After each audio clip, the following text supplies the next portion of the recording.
Turn the lock counterclockwise until it stops. Then remove the roller brush from the Smart Multi-Brush bar. Use scissors to cut off the hairs and fibers that stick on the roller brush. Wipe the dust from the notch and transparent cover with a dry cloth or paper towel. When it is dirty, rinse the roller brush with clean water until it is clean. Stand the roller brush upright for at least 24 hours until it is fully dry.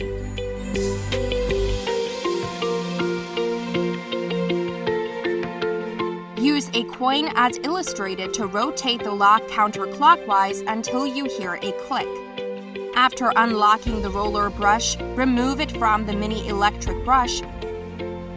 Then rinse and clean the brush head. Stand the roller brush upright in a well-ventilated area for at least 24 hours until it is fully dry. Once the mini roller brush is dry, reinstall it by following the disassembly steps in reverse.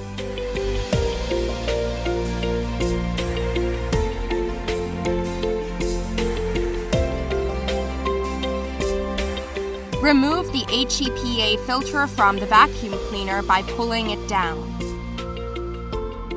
Clean the HEPA filter with clean water. Make sure you rotate the HEPA filter 360 degrees to thoroughly remove all dust caught in the filter. Lightly tap the filter several times to remove any excess dirt. Allow the HEPA filter to air dry for 24 hours.